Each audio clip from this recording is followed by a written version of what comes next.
संध्या live आवाज महाराष्ट्राचा। नमस्कार, मी सेजल आणि तुम्ही पाहताय संध्या लाईव्ह। महाराष्ट्राचे कुलदैवत व बहुजन समाजाचा लोकदेव असणाऱ्या जेजुरीच्या खंडोबा देवाच्या चंपाषष्ठी उत्सवाची सांगता वांग्याचे भरीत, बाजरीचा रोगडा, कांद्याची पात, पुरणपोळीचा नैवेद्य खंडोबाला दाखवून झाला।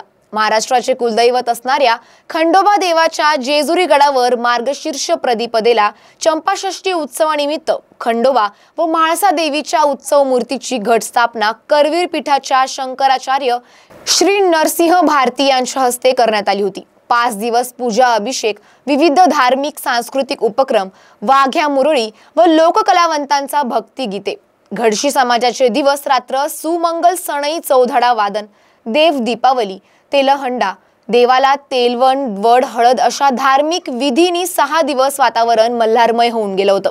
शनिवार दिनांक 7 रोजी सकाळी महापूजा, अभिषेक झाल्यानंतर रंग महाकालातील खंडोबा व म्हाळसा देवींच्या उत्सव मूर्तीवर पुजारी, सेवक वर्ग, विश्वस्त, ग्रामस्थ यांच्या वतीने दुग्ध अभिषेक घालून उत्सव मूर्ती वाजत गाजत मुख्य मंदिरात नेऊन देवाचे विधीपूर्वक घट उठवण्यात आले।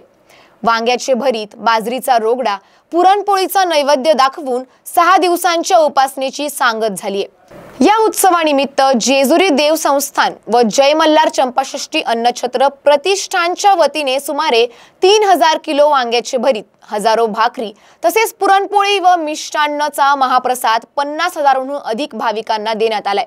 पहाटेपासून मानकरी, ग्रामस्थांच्या पूजा, अभिषेक जेजुरी गडावर सुरू होत्या।